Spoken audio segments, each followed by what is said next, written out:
And welcome on into the show, beautiful people, because it is quite a refresher after all of the doom and gloom and all of the negative post game streams that we've had to endure, all the complaining about refs and complaining about Zach Wilson and the direction of the franchise and how feckless they've looked without Aaron Rodgers.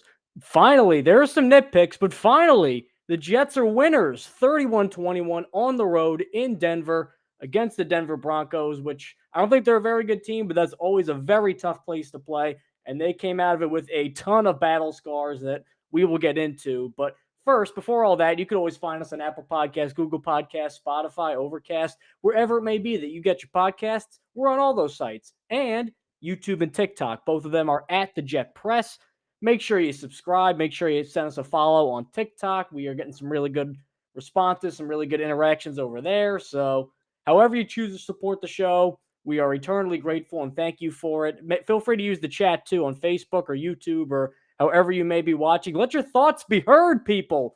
We are the people's bullhorn in this Jets victory, this post-Jets celebration, post-Jets win celebration, I might say. Let's just go into it because Justin Freed is going to be here very soon. He's got a couple of things he's got to take care of on the writing end of things. But let's just talk about a Jets victory in a game that, like the Kansas City game, I thought was going to go off the rails very quickly because it had all the markings of it. The offense, again, starts slow. The running game was trying to get, as Rodrigo Costa says here, Quincy Williams all pro. He's playing like an all pro. It's getting harder to deny it at this point. I don't know if he's Fred Warner or Roquan Smith yet. I feel like they're kind of 1A and 1B, but performance wise, what a game. As good as Quinnen is playing, all pro Quinnen, Quincy might be having the better year, but as good as the defense was, the offense early on, again, not really doing much of anything. And then Russell Wilson gets some plays down the field on a lot of scrambles. That was the big thing early on. A lot of scrambles, a lot of runs. They weren't really containing him. And then after another punt, you're like, oh, God, here we go again. They're going to lose in a typical Zach Wilson Jets fashion. And then what do you know? They get the safety. Now, the safety, again, doesn't really end up leading to an offensive explosion, but it kicked him into high gear a little bit. And then we get to the second half. And again, even the second quarter, in the second quarter didn't make me feel much better, if I'm being honest, because they had that awful, awful play at the end of the quarter where Zach Wilson throws the ball and then he doesn't get set. I don't know who that was. I don't know if it was Saleh not telling guys to hurry up or not calling a timeout or whatever. I don't know if that was the offensive line or Wilson. I don't even want to go sort through that trash right now because if they had lost, we would have been, believe me, we definitely would have been. But they didn't because after that, they go into the half. They needed to make adjustments, both sides of the ball instantly. Otherwise, they were dead against maybe the worst team in the AFC. I think you can make that argument now for Denver. They just look like a complete nothing burger out there. And you know what? Breece Hall, they unleashed the Breece, and oh my God, what a performance. 22 carries, a new career high, 177 yards, and a touchdown with the long of 72 yards. And that was not just his only big play. He had a big 20-yard run mixed in there, couple hard grinding runs up the middle to keep the chains moving. Breece Hall with a career game, and finally, this offense has some identity, which they have lacked in the first few games. It looked like they were just throwing shit at the wall and seeing what would stick. And very few things were sticking, as we saw in that New England game. But between this and the Kansas City game, even though they ran it a lot more than they did against Kansas City, I'm finally getting shades of an identity because the defense, boy, did they button up and knuckle down or whatever the phrase you want to use is in the second half. Russell Wilson, before he had that late drive where they scored the touchdown, I don't even think they got a first down. It had to be 4 or 5 drives in a row. They couldn't even get a first down. I don't even think Russell Wilson had positive passing yards for the longest time. So that's the idea. We're going to knock off all the big plays. We're going to suffocate the hell out of you defensively. If you're going to score, it's going to be a long 9-10 play drive, which if you do it and you beat us like that, we'll tip our cap to you because that's hard to pull off. And sometimes you just do that. But we're going to limit the big plays. And on offense, we are going to shove Breece Hall down your throat as much as possible. And then once you finally start thinking it's all Breece Hall, Zach Wilson's going to get the ball out quick. I didn't love the Wilson performance in totality, but I thought in general this was one of his better games. And now that interception at the end of Pat Surtain was awful. And if they lost that game, you would not be hearing the end of it from me right now. I was about ready to collapse. I felt something right up here. Something started pulsing. I'm like, oh, here we go again. It almost took me. I almost had an I'm coming Elizabeth Sanford and Son, Fred Sanford moment. Almost. But instead, they rally and they get some stops and win the game. But if you take the pick out of it, which I know just sounds like, other than that, Mrs. Lincoln, how was the play? I get all that. But 19 of 25, 199 yards with a couple big throws late. And not just throws where I'm like, oh, you're an NFL quarterback. You're supposed to hit that. I mean, that deep shot to Wilson across his body, deep down the field, right on the money. And then the Conklin throw. I know Conklin had the big extra effort where he got all the yards after the catch, but he checked out of that play, found him open in the seam, and then Conklin rumbles on. We started seeing a lot more of the Zach Wilson that we thought we would see. Now, did he completely dominate with his arm? No. And after Tua Tagovailoa had, I think, a perfect passer rating against them, and Justin Fields had 4 touchdowns and like 1 incompletion late. Maybe some people were expecting a little more from Zach Wilson, but this is what they asked him to do. They didn't ask him to go and throw it 40 times and win the game like they did against the Kansas City Chiefs. They asked him to let Breece Hall take advantage of the fact they're playing one of the worst front sevens in the league and just completely chew up yards. And then when they need to make a throw, they make a throw. Then in terms, Sal Piani or Sal Pizzani, I apologize, Sal, for getting your name wrong. That pick had help from the receiver tipping it, and yeah, kind of. It still wasn't a great throw. Placement need to be a little bit better. And then a more positive comment as a Jets fan, even when they win, it's so hard to feel good about it. I mean, I feel good about it. I don't know. I don't know about you. I'm feeling pretty good about it. I know there were mistakes, but who plays a perfect game outside of maybe Miami versus Denver earlier? Like you're not going to score 70 points every week. You're not going to hold them to 0 points. Now there were problems. I thought Nathaniel Hackett, it looked like 2 different people were calling games based on how different the drives were because we get creative Nathaniel Hackett, some nice play calls on passing, some nice creatively designed running plays that I think let Breece Hall really start taking off. Even Dalvin Cook, for as much as we crapped on him, I know this is a low bar. I thought he had his best game as a member of the Jets, for whatever that's worth. And then a couple times it just seemed like old school run, pass, run, pass. No creativity, no motion, no none of that. I believe he only had like 1 play action pass going into the fourth quarter. So bit of a helter-skelter game from Hackett, but if this was the game plan and this was the mission statement, which I don't know if it was, but that's what they went in trying to do, just run Breece as much as they can, and then when they need to make a throw, here's something high percentage for Zach. If that was the intent, they succeeded. And then defensively, I got to get to a comment here from Reggie Dukas. Then we'll get to the defense. Lackadaisical, he's trash. He tried to give the game away, and defense saves the team. I mean, the defense did save the team. And that last throw from Zach was not very good. Now, granted, Pat Surtain's one of the best defensive backs in the league, and he made a tremendous play on the ball. It was a horrible situation to make that throw. It was the last thing you could do. And if he lost, we would be demanding that Zach Wilson be extradited out of the state of New York or New Jersey, either of the states, if they ended up losing the game because of that pick. I get all that, but they ended up winning the game. They made some plays, and when you look at the performance in totality, I mean, he gave them a chance to lose it, but they didn't.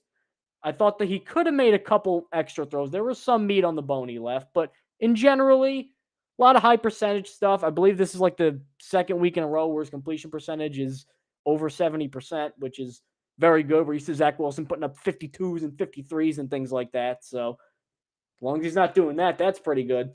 And now the defense. They didn't start as slowly as they did against Kansas City, where they went in such a deep hole that no matter how well they played, it was impossible to get out of it. But I'm still pretty encouraged from what I saw because there were a lot of sloppy mistakes early. Some of the penalties, I mean, oh my God, the refs in this game. Jets fans, Broncos fans, both of you have a right to complain about the refs in these games. So we'll put that to aside just for 1 minute and just look at the defense in general. Again, a slow start. They were running the ball very well. Jaleel McLaughlin, an undrafted free agent, looked like Barry Sanders early on, and we're like, oh boy, this is going to be a nightmare. And then in the second half, they just completely locked it down as we welcome in Justin Fried. Hello. We fought 2-3, 2-3. I've gone in a little bit on Zach Wilson, and I was kind of praising the defense for making adjustments and completely limiting Russell Wilson early on. But I want to get your thoughts on right now, just above all, Zach Wilson, because as I was saying before, and if that pick ended up being thrown, I mean, that would have been, we would have been having an aneurysm live on stream. You would have seen someone completely collapse and fall over, but he didn't. And he gave they said, you know what? I messed up. Defense, can you win the game? And he won the game. So, Justin, I will give you the floor on Wilson or an equally broad topic of your choosing here.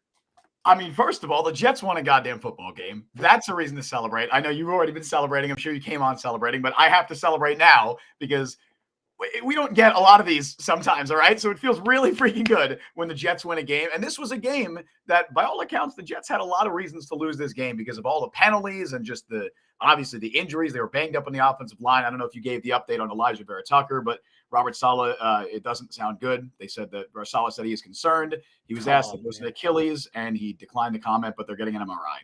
Oh, no, not an Achilles for him, too. For linemen? No. Yeah, it's not great. And they said calf. So that was my concern when they said calf. But I don't want to do that because I want to celebrate. That's immediately just damper on everything right there.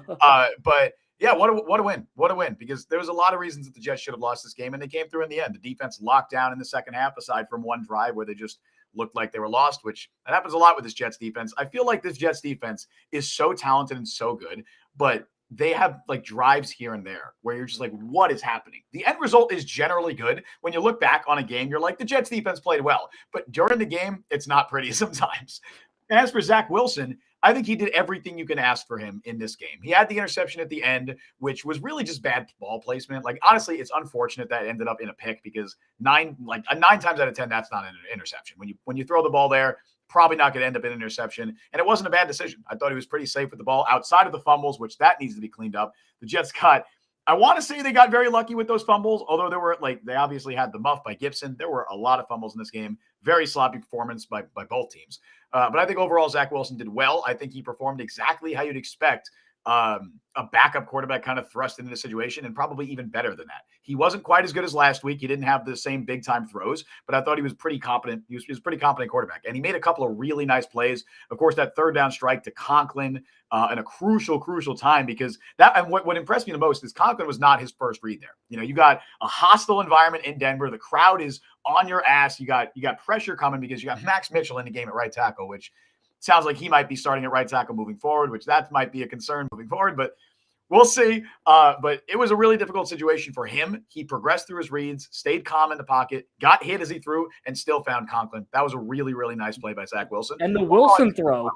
The play action to Wilson. And the play action to Garrett Wilson, which I absolutely love that call from Nathaniel Hackett. I have so few gripes with Hackett after these last two games. Are there things that I'm like, yeah, I would have changed? Yes. I don't think the Jets should run the ball if Jeremy Ruckert's not in the game. I mean that, because the difference when he is out there versus when he's not is significant. Dalvin Cook, I do think this was his best game with the Jets, but I don't think he should be getting significant snaps. And he really didn't. Like, they did let Brees kind of, they unleashed the Brees in this game. And there's other small gripes here and there. I thought that their opening script was really bad, but overall, I think Hackett called a very good game. I thought Wilson played well. Nathaniel Hackett got the game ball, as Robert Saleh just told the media, so that's really fun.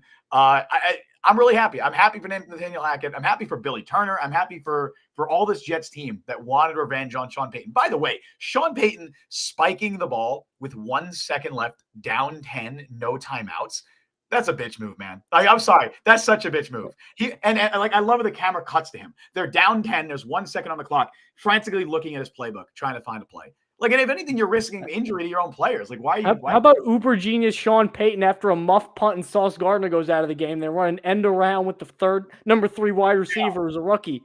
I thought the game plan that the Broncos had in the first half was really good on offense. I thought they whooped Saleh and Ulbrich for the most part, but then the adjustments the Jets made in the second half were awesome, and the Broncos really didn't have any answer for it.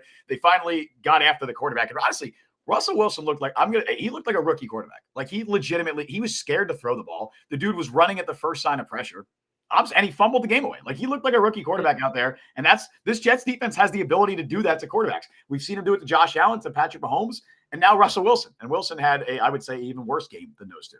Well, it's just how many offensive coordinators has Russell Wilson had in his career, and yet every offense looks like the Russell Wilson Yeah, offense. it's I his mean, I offense. think that's just how he kind of is. I mean, good and bad. I mean, obviously Russell Wilson's had an amazing career, so it's worked for him before. It just didn't work in this game. I want to get one question from you on the offense, and then we'll go into more of a deep defensive breakdown. Quincy Sure. Williams, oh my God, what a game! Dude, he's fucking all pro. Like he's so good. Anyway, go on. Sorry. But because one thing that kept confusing me was I kept seeing a lot of things. They're not being very aggressive. They need to throw the ball more. They need to.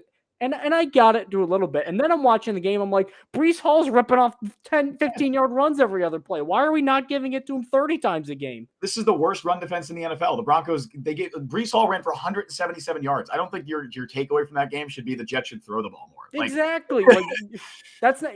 I know running the ball and conservative are equal, but getting Brees Hall the ball in space is not a conservative play by any stretch. It's the wise play. Right. And they were smart with it too. Zach Wilson completed 73% of his passes. I believe that's a new career high. I think he tied his career high last week for completion percentage. I believe this is a new career. I think it was 72% was his high before this. So I think that's a new career high. He was very efficient. There were very few plays that I thought were like genuine negative plays from Zach Wilson, aside from the fumbles. Like in terms of throwing the ball, I don't think there were many negatives from him in this game. He's got to watch the fumbles though, because that is a serious problem. Jets got very lucky with that, but that is a problem. Now, defensively, I number one thing, I got a bone to pick with you. With me? Yeah. Okay. Mr. Tony Adams hype train guy. What the hell is that, Tony Adams? It wasn't even me. It was the Jets were leading that hype train. I was excited to see Tony Adams given what we heard this offseason, but no, I mean, he's been bad. He's been really, really bad. Jordan White has been bad outside of that first game. Right now, I'm not sure the Jets have a starting caliber safety on the roster. Maybe it's Adrian Amos because Amos played better than Adams when he was out there. But yeah, they're honestly the vast majority of the big plays that the Broncos had in this game, like even the moderate games, were on the safeties. Like whether it's either blown coverage, missed tackles. That first drive where the Broncos scored, they had two huge plays in that drive, both Tony Adams' fault. Like both of them were Tony Adams' fault. So you're right. Like they have an issue with their safeties. I thought the secondary as an overall whole played very well today. The corners were outstanding. I mean, I don't know if it was just Russell Wilson was scared to throw downfield or if they were actually just locking them down. But Sauce was amazing. So glad that he avoided major injury because I don't know what your heart was thinking, Mike, or your heart was feeling and your brain was thinking. Well, we already saw Aaron Rodgers play for 15 minutes and go down, so nothing would surprise me at this point. Because that looks so bad. I don't know how many people caught the replay. It was very quick, but the guy on that tackle went right into Sauce's knee, and his knee bent inwards. And I was like, oh, that's it. That's it. Like it's either a torn ACL or he just got so freaking lucky, and he got really lucky because that looked brutal. It was just one of those injuries that I guess looked a lot worse than they were, but I thought he was great. Bryce Hall deserves credit. I know he had that hold, but overall I thought he played well. And I'm really glad I tweeted out 2 days ago, and I said that Bryce Hall would get an interception on Russell Wilson. And he didn't do that, but he got a scoop and score on Russell Wilson. And I feel like that's I'll allow it. That counts. If it's Bryce Hall, I mean, he doesn't catch many picks. But I feel like that's close enough. I feel like that is close enough. So I'm going to give myself a pat on the back for that, especially because it was the game winner, especially because it sealed the game. How about the defensive line too? I mean, I know Denver doesn't have an elite offensive line, but I think it's good. And I mean, Garrett Bowles been in the league for a while. He's gotten much better since he was struggling early on. And they gave Mike McGlinchey a ton of money on a 5-year deal. We need to start looking at Shanahan because every offensive lineman who leaves the 49ers, man, there's something about him. I always thought McGlinchey was overrated. He's not a good pass blocker. Like he's really not. He struggled a lot. And he had a lot of penalties in San Fran. I always thought he was overrated. But yeah, I mean, I feel like a lot of those sacks and pressures were as a result of like really great coverage downfield. But hey, a sack is a sack. They finished with 4 sacks. Bryce Huff had a few pressures. Obviously, Quincy Williams with 2 massive. They're both sacks, right, on that last drive, Quincy Williams. I think he did. And how about Jermaine Johnson, too? I mean, he had some very timely plays. And there weren't many plays where it's just like a guy straight up beat their man in front of them. A lot of it was coverage sacks, but they got the job done. And in the first half, they weren't. I love the defensive adjustments the Jets made going into the second half because they were getting absolutely slaughtered on those man blitzes in the first half. They were getting killed because and that's what made him in the second half. Russell Wilson was playing the same way. As soon as he saw pressure, he started to take off because that was working in the first half because the Jets had nobody back after that man blitz missed. They made adjustments in the second half. They started having a spy out there, whether it was Mosley or Tony Adams. I thought the defensive adjustments they made going into the second half really salvage the day for the defense, because it was, I mean, I know they gave up only 13 points in the first half, but it was not pretty. It was not pretty for a lot of that first half. Patrick Cahill in chat said Jermaine Johnson was honestly the MVP of this game. Him or Quincy. I mean, those are the two. Honestly, mine is Greg Zuerlein, for being honest. I mean, yeah. Greg Zuerlein, boy, did he save their ass a couple times. I know kicking in Denver is easier because of the altitude, but 5 field goals, even though he was prevented from attempting a 6th because of that end of the second quarter play. And I even said early on, like, I don't even want to necessarily dive into that, because that was just, we're never going to get a straight answer on what happened there. And they ended up winning anyway, so I don't really know how to analyze that. I think the officiating in this game was as like a whole was really bad. Like on both sides, God, it was terrible. Even if you're a Broncos fan, Jets got lucky a couple times. Yeah, both teams got screwed. Like both from the very first drive where Zach Wilson's hit on his head and grab. Even if you don't want to say that's a face mask and you're saying he didn't grab his face mask, he hit him in the head. That by the rules is an automatic penalty in the NFL. And Bryce Huff got called for a pretty similar one later in the game. Like that should have been a penalty, but there were, I honestly, I'm forgetting a lot of them now, but I know there were a lot of bad calls on both ends that were just really confusing and just bad. But it wasn't pretty. The Jets got the win in the end, and that's what matters. I am concerned about a few of the injuries on the offensive line. Also, I want to shout out Mekhi Becton, because I've heard for years people calling this dude soft. That man is he came back on the field twice, clearly in a lot of pain. He was limping. He was limping on the field, and he still played through a knee injury where he's clearly he's not healthy. Like I think it's always going to be an issue for him, or it's going to be an issue for him for a lot of the season, evidently. And he still played through it. So I want to shout out Mekhi Becton, because he played through injury. He's tough as hell. And I'm glad he was out there instead of Billy Turner. No offense to Billy Turner. I know it was a revenge game for him. But I want to give a shout out to him. But I'm a little concerned about Vera Tucker, for sure. A lot concerned about Vera Tucker, especially if Max Mitchell is the answer at right tackle. Because, well, I think he held his own against a not so good. Yeah, it's also not a very good Broncos pass rush. Although Nick Bonito is probably their best pass rusher, and he was the guy that was lined up against Mitchell. So, plus it's always tough to come off the bench in a situation like this anyway. Like it's always tough. Dan Golston in chat is that Joe Douglas with a fade as your profile pic? I love that. I love that. Okay. Mekhi grinded it out. Love that, man. I mean, shout out. Now, Mekhi. Early on, I got to be on performance wise. It did not look great. Yes. The whole offensive line was awful in those first few drives. It was really, the first quarter was awful for the offensive line. Right. And I didn't want to make it seem like, because again, a lot of the sacks that I've always said that Wilson takes, it's not all the offensive line. Some of it's Wilson. And I think a couple of them early on, I think he did kind of get into old school looking around Zach. But there was a couple points where it was just 1, 2, 3 hit by a Bronco. And I'm like, oh God, is this what the rest of the game's going to be against this awful defense? And then I don't know what they said to him, but they had a fire him. Now Tippmann played extremely well again. I know Robert Saleh said that he could have come back in. He's fine. Yeah, he's fine. Healthy wise. So that's good. McGovern had a really bad hold when the Jets were driving late, but he did okay. Tomlinson had the biggest switch. Early on, he looked like they should release him in the middle of the game, and then later on, he had some nice plays. I think that he blocked a couple big Brees runs. Like that long Brees touchdown was so well executed by pretty much the entire offensive line and everybody that was on the field. Mitchell and Tippmann both cleared out the lane. Tomlinson pulled over, made a really nice lead block. Bawden was there. Lazard made a nice block. Honestly, I said this before. I was talking to the people I was watching the game with, and I was like, there's few things more aesthetically pleasing in football than a well-blocked run play. I don't know. It does it for me. Like just watching a well-blocked run play, I'm like, this is great. This is great stuff. And I think the problem with this offensive line, I think I figured it out. I can't recall in a while the difference between how good they are at run blocking and how bad they are at pass blocking. Yeah, it is weird. I agree. Because you'd think, I mean, Vera Tucker can move well. Tomlinson came from a Shanahan system where they threw the ball a lot. Like they've clearly prioritized on a lot of things, like athleticism on the line. I know Becton's huge, but I feel like he's kind of the outlier. Yet in pass protection, I know they don't have like the anchor necessarily then in pass pro, and they can get pushed back sometimes, but not like this. Yeah, I think that what was I going to say? I lost my train of thought. I started thinking about that well blocked run play again. I was like, oh man, it's that's seductive. You can't get it out of your mind. Yeah, I'm like, it was amazing. But yeah, I honestly forgot what I was going to say. You keep going. Here's what I was going to say. Here's what I was going to say next. With how the Jets are operating sometimes, if they ran the flex bone like an Army or Navy team, like a service academy, I would not be opposed because, I remember for a while we were saying Garrett Wilson is the guy you got to feature in this offense, and Breece Hall is. If this is what healthy Breece Hall is like, 20 touches a game, 25 a game minimum for Breece Hall. I don't run this guy into the ground. I hear you say. At this point, I don't really care. Right. Breece Hall is showing to be.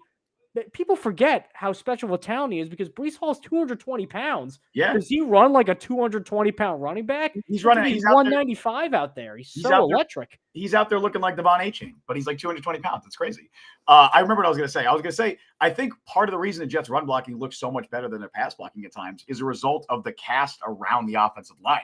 You have guys like Ruckert, who are outstanding run blockers. Alan Lazard is an outstanding run blocker as well. I thought Conklin held his own. I think Uzama has had a really nice few weeks as well. So I think part of it is how talented their run blocking is around the offensive line. And we saw that today. It makes me, I'm still unbelievably upset this team's 2-3. I mean, we know the Rodgers thing. All right, let's just pretend Rodgers never happened and Zach Wilson was the plan all along. All right, Buffalo, insane comeback win. Great. Dallas, all right, I'll write you off. Sometimes you just don't show up and get killed. Like every team has a game like that once a year where you just show up and get killed. So that happens 1-1. Right. If Zach Wilson was just not that putrid against the Patriots and they don't go into a 17-0 hole against Patrick Mahomes. The Patriots are so bad. Oh, I'm watching this game today. I'm like, how did that? I almost don't want him to be too bad though, because I don't want him getting Caleb Williams. But like, I'm watching that. I'm like, how did we not score against the Patriots have given up 69 consecutive points. And they've only scored 3 in the last. Without scoring, they have allowed 69 consecutive points, which that's unbelievable, man. It really. If the Jets don't beat the Patriots in Week 18, man, I don't even care if that game means nothing for either team. They have to win that game. I don't care about draft position. When it comes to beating the Patriots, I don't care. Come that game, they have to win that game.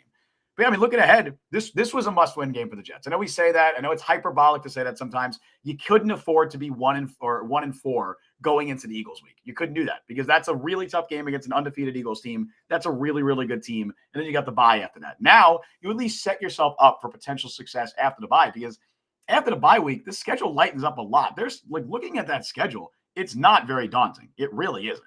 And so I think you needed to win this game. Obviously, the emotional aspect of it, getting the revenge for Hackett, Breece Hall, and Elijah Vera Tucker returning to the same place that they had their season-ending injuries last season.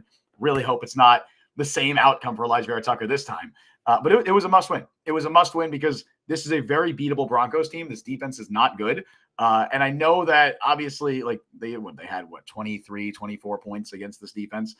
They could have been better, but it was a must-win. They got the win, and that's what matters. And there you go.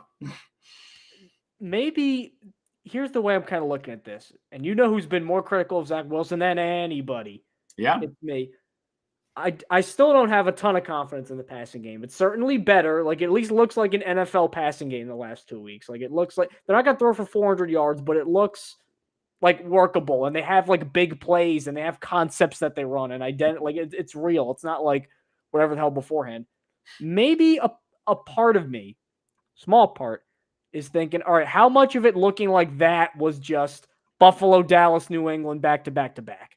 Right. And that while they're still trying to figure things out, because now they get Kansas City, who started off hot, but against the Vikings, they didn't exactly cover themselves in glory against Minnesota. And then Denver, who was terrible. I know that they didn't light up the passing game like they did, but there's no way Denver's going to give up 70 points every single week. Like, they're not good, but they're better than that, especially with Justin Simmons coming back. Like, that was a huge addition that I think helped a lot. Like, now they play Philly, and Philly, I think, is really going to be the litmus test of that theory. Because if Philly comes out and just absolutely beats the brakes off them, then I'm like, where do we go heading into the bye? But even if they lose, if they hold their own, I'm like, all right, maybe there is tangible improvement that we weren't seeing, and maybe we were a little too quick to judge.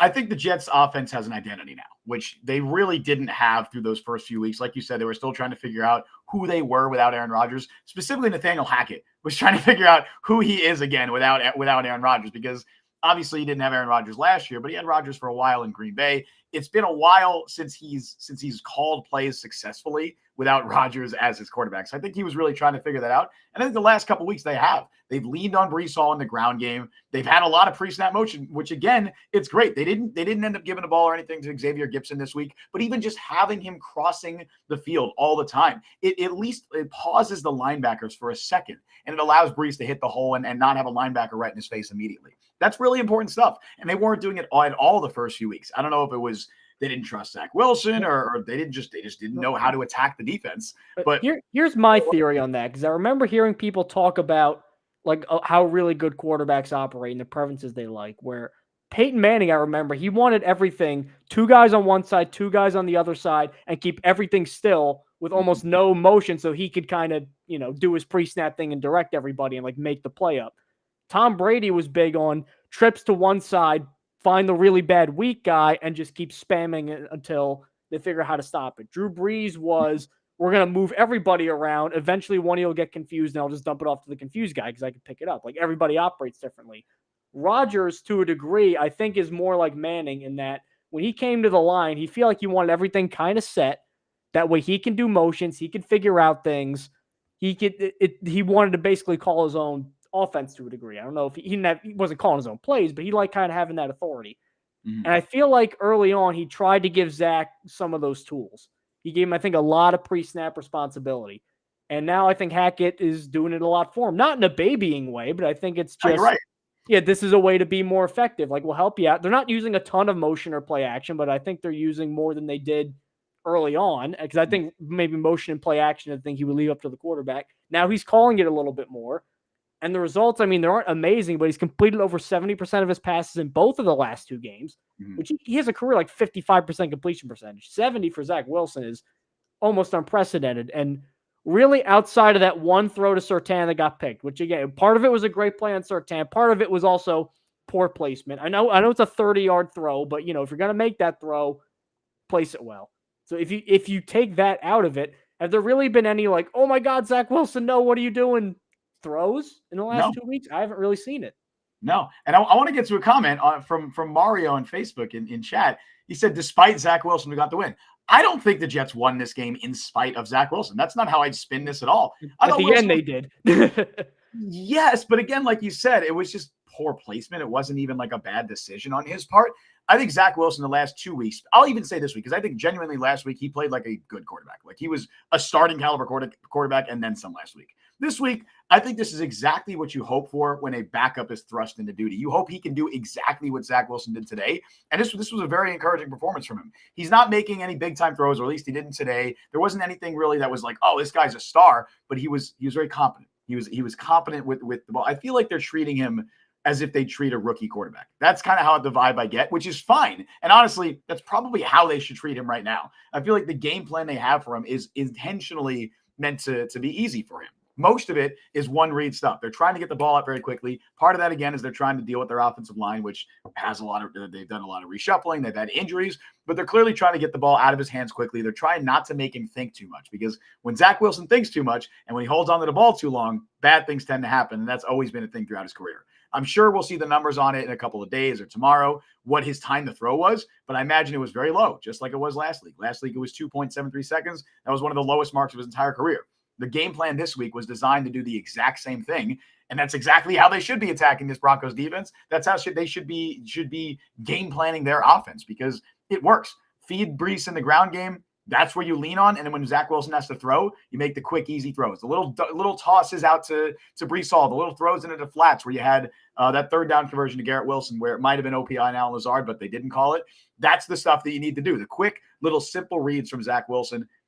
That's how they should be attacking opposing defenses moving forward, and that's what they've done the last 2 weeks. I feel like people are just kind of grading on a curve a little bit because they saw what Fields and Tua did, and they kind of expected a similar day from Zach. And I mean, honestly, if they came out throwing 40 times a game, I mean, the way he was playing today, he probably could have thrown for a couple touchdowns. Yeah, I just think that wasn't the game plan. They wanted to lean on Brees against the worst rushing defense in the league, which is a good idea, and it worked. So I can't fault them too much for that.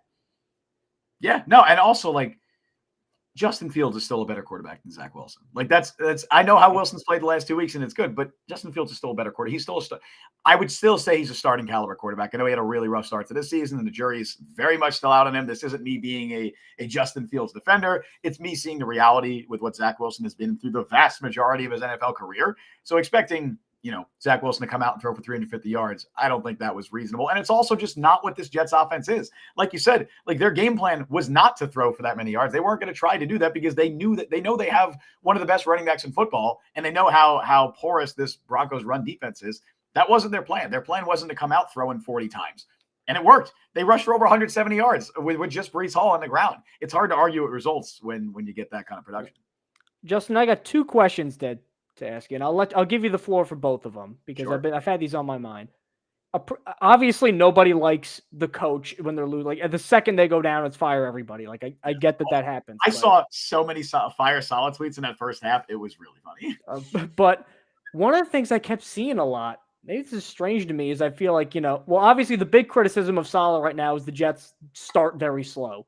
Yes, and that's true. I always say, oh, they didn't come to play. Like, what? They didn't care about winning. Like, I always hate when people say that. Right. Like, they're like, yeah, go ahead and win, Denver. Like, I hate that. But, like, he does start slow. But I've also heard people say Saleh isn't making adjustments. And, like, earlier, maybe it takes longer than people would like. But when he gets to halftime, he figures it out a lot. And he does make some stuff. Like, that's why I'm so nervous about, get rid of Saleh. I'm like, he's a top 10 defensive coach in the league right now. I think it's purely defense. Offense, he's got issues. He doesn't manage the clock particularly well. We all know the end of the game, the end of the first half, we saw what happened. But purely coaching ball on defense, I mean, he knows what great players look like. He coaches them up well. He put guys in the spy and Russell Wilson, which that's what also stopped Mahomes later on. He started spying guys on Mahomes a little bit more. I think it was Mosley was spying mostly in that game. Like when he might need to get his butt beat a little bit early on, but he figures it out, I think, generally. Like, what do you think of how Saleh's kind of, I guess, done in the last 2 games, his performance review in the last 2 games? It's hard to complain with results. Like, I feel like watching this Jets defense, there's plenty of times where we watch and we're like, what is going on? This team's driving down the field on them. But in the end, they still have, I think they probably have the best red zone defense in the NFL this season. They have been outstanding in the red zone. I think they've allowed 4 touchdowns or something like that in 13 attempts. That's a really, really good percentage. It's got to be. If it's not the best, it's got to be one of the best in the NFL. I think just the results, when you look at the end of the day, the Jets defense gets the job done, and they got the job done today. They're not perfect. There's definitely holes in their defensive game plan. They have an attacking front 4 or 4-3, and we saw how the Broncos attacked them in that first half, and it was working. They were attacking them east-west. They knew they couldn't go north-south on them, so they were attacking them east-west. That's what Dallas did. That's what Dallas did, and it was working. They were basically asking the Jets to send as much pressure at them as they could, and then they were just kind of poking around their mistakes. That was their game plan, and it worked. Thankfully, the Jets made second-half adjustments. Like some people, I guess, have said that Saleh doesn't do. They made second-half adjustments. Could they have made those adjustments sooner? Maybe, but there's a lot going on in an NFL game. It's fast. Like, it's easy for us to sit at home and be like, oh, they should be doing this. They should be doing this. It's a lot easier for the coaching staff to go in at halftime and regroup and be like, okay, we need to do this differently in the second half. And the Jets looked like a much better team in the second half, the much better team compared to the Broncos in that second half. They came out firing both on offense and defense. I love the adjustments they made. I also want to share a gripe I have, because this has always been a thing that I have a gripe with. I hate when people blame penalties on coaches. It never makes any sense to me. I don't see at all how first of all, there's no correlation, by the way, between like good coaching and penalties. A lot of times the best coach teams are just happen to be penalized a lot as well. The Chiefs, I believe, were one of the most penalized teams in the NFL last season. It happens. Like, it just happens. A lot of it is just, it's on the players. Like, it ultimately just comes down to the players. So I know anytime a team gets a lot of penalties in the game, which, by the way, the Jets entered this game, I think they had the second fewest penalties entering this game. So people being like, oh, it's always the same thing with the Jets. No, it wasn't. Like, they've actually been really good with the penalties this season. The problem is the penalties usually come at very inopportune times. They do. And there's never an opportune time for a penalty, but with the Jets in particular, it seems like they're all real ball busters. Specifically with the defense, I feel like they have a knack for getting really bad penalties on like third downs all the time. Like, obviously, the Sauce Gardner hold from last week is a prime example of that. But I feel like that's been a frequent issue for them. But overall, penalties aren't generally a coaching problem. There's no correlation really between good coaching and bad coaching, and a lot of penalties or not a lot of penalties. It just happens. Like, it just happens. And as long as it's not a recurring issue, which I wouldn't say that penalties is a recurring issue with this Jets team. It was today. It was a big issue today, but I wouldn't call it a frequent thing for them this season. Then it's not really something I'm going to be concerned about. Although with individual players, it's a different thing. Like, so with someone like Mekhi Becton, I think he's had like 4 penalties this season. Like 3 of them or 4 of them are false starts like that. That's a problem. That should be corrected by specifically Mekhi Becton. But I don't want to be like it's not a coaching thing. It's not like, oh, blame Nathaniel Hackett for Mekhi Becton getting false starts. Like, what's Hackett supposed to do? Is he going to say don't false start? Like, what is he supposed to do in that situation? He can't do anything. So the second question I have is confidence level 1 through 10, because I know Becton came back in. There's a chance I think he doesn't play next week. So yeah. The line is probably going to be Billy Turner, Laken Tomlinson, Connor McGovern, Joe Tippmann, and Max Mitchell. Confidence level 1 to 10 in that line. Against the Eagles? It's the worst week to try out shit like this, I know. Buddy. But I mean, if Billy Turner and Max Mitchell are starting, I'm going to put it at like a 2 out of 10, probably. A 2? Not even I was going to say 3, not a 2? A 2 out of 10, because I understand as well who Zach Wilson is as a quarterback. And if unfortunately, it's an outstanding, like that's an excellent Eagles defense. They have really good linebackers. They have great cornerbacks, and their front 4 is ridiculous. I have a feeling if the O-line isn't holding up, it's going to be tough for them to do so. We could see some bad Zach Wilson play next week. Nathaniel Hackett has his work cut out for him against that Eagles defense, trying to manage a really bad a beat-up offensive line, I'll say, and a quarterback who, when he's playing well and he's in a rhythm, has shown to be very good this season in the last 2 weeks. But when he holds on to the ball for a while, bad things could happen. And I fear, we'll talk more about this in the Wednesday show after we hear more about Vera Tucker's injury and what's going on with Becton, and Tippmann sounds fine. But I fear that there's a chance we could get the Zach Wilson of old if things go south next week. Because here's what I'm afraid of. The Jets really won it in the second half because they were able to run the ball with Breece Hall. And after a bad first half, I thought Tippmann played very well. I thought outside the penalty, McGovern played well, and Laken was okay. But in running game, he was very good. Pass protection, he was bad, but I thought run blocking, he was pretty good. Now they have to play Jordan Davis, who's 345 pounds and runs like a 4.8. He might be physically like the best, like in terms of pound for pound, athlete in the league in terms of how big he is and how much he can move. And then Jalen Carter, who I know that there's people always go, oh, why did Jalen Carter fall to 9? We know about the off-field thing, and he maybe had a hand in a death that happened. Like we know why Jalen Carter fell there, but that's a legal matter. Purely from a football point of view, Jalen Carter was probably the number 1 player in that draft class, and he is playing like a number 1 player in that draft class. And even against the Rams, I was just flipping back and forth. They started off hot, and then offensive line just caved in. Jalen Carter had 2 sacks. So I am not like the Jets. I think are playing well. It's probably their best 2 games in a row stretch offensively with Zach Wilson. Yes, even going back to last year. Now Philly's secondary, I still don't think the secondary is that great. Their corners are really good. Their safety, they're both having down years this year. Slay's looking a little bit older. Like pretty much everybody, and Tampa struggled, but other than that, everybody's kind of been able to throw the ball on them. But I mean, I don't know how much time Zach Wilson will have to throw the ball against this monstrous front 7 that the Eagles have built. Yeah, just reading the names like Josh Sweat, Brandon Graham, Jalen Carter, Jordan Davis, Hassan Reddick. Fletcher Cox didn't even play today, but they still have him. They drafted Nolan Smith in the first round as well. Like that Derek Barnett, like who's I feel like been rumored to go to the Jets every single year for the last 3 years. Like that front 4 is absolutely loaded, and it's definitely going to be the biggest concern I have going into the week. I haven't been fully impressed with the Eagles offense this year. I think that they're definitely, they lost their offensive coordinator in the offseason. I think that's been a significant blow for them, but their offensive line is still really good. Jalen Hurts is still a good quarterback. They still have plenty of talent there.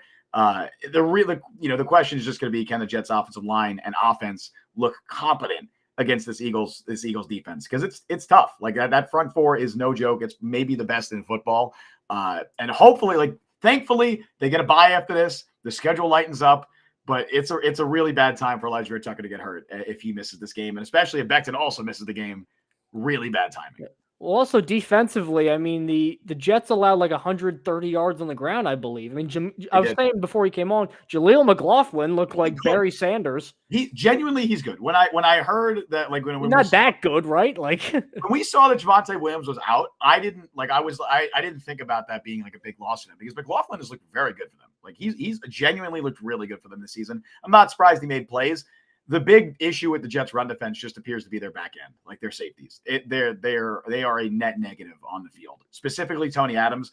I would make the change going into this week. I'd start Adrian Amos over Tony Adams because Amos was better than Adams. Adams has struggled every time he's been on the field. I don't wait another week for him to struggle again. I make the switch. Unfortunately, you're kind of stuck with Jordan Whitehead there. You're not going to play Ashton Davis. And just you gotta I don't see why not. He gets on for 2 plays every game and he makes a play. I know. He was out there again and he made a tackle on one of the last plays in garbage time. I thought that was really funny that he just happens to find. He's always around the ball, whether he's taking a bad angle or not. He's there. He's near the ball carrier. I know the Eagles are a tough matchup. Like excluding the Super Bowl, they haven't lost on a Sunday since 2022. Mm-hmm. Because because the one loss was a Monday night last year. Yeah, that's crazy. The Eagles are obviously they're constructed well to beat everybody. They're specifically constructed well against the Jets because the Jets' whole defensive ethos is we trust our defensive linemen to get home. Well, now Quinnen Williams has to go play Jason Kelce. That's a little bit different than, some of the guys that Denver was throwing out there. And Bryce Huff and Jermaine Johnson thought had fantastic games, but Jordan Mailata is a lot different than Garrett Bowles in terms of how good they are, which is weird saying that considering where Mailata came from. But I mean, that's the reality of the situation. Like it's going to be the Jets would have to put together a completely different game plan, almost the complete opposite of what they did to beat Denver. I think to beat Philly, like you could not get 2 more stylistically different teams. I think this is going to be a massive, massive game for Quincy Williams. I need to see Quincy Williams be the same player he has been through the first 4-5 weeks of the season, because I imagine he's going to be matched up at times with Dallas Goedert, whether it's in zone, whether it's in man. He's going to find himself near Dallas Goedert. He's been great in coverage this year. He's been great all around. They're going to have to find a way to stop him because he's been obviously he's one of the best tight ends in football. He's been really good this season. And just, like you said, their offensive line is so talented and they've had a lot of continuity there. I don't believe they've had really any major injuries to my knowledge. I don't think. Like that O line is, you got Mailata, you got Landon Dickerson, Jason Kelce, Lane Johnson. Like there's a lot of really, really good players on that offensive line. So it's going to be a tough task, man. We got a question here from Josh Kerr in chat. He said, how can the Jets beat the Eagles?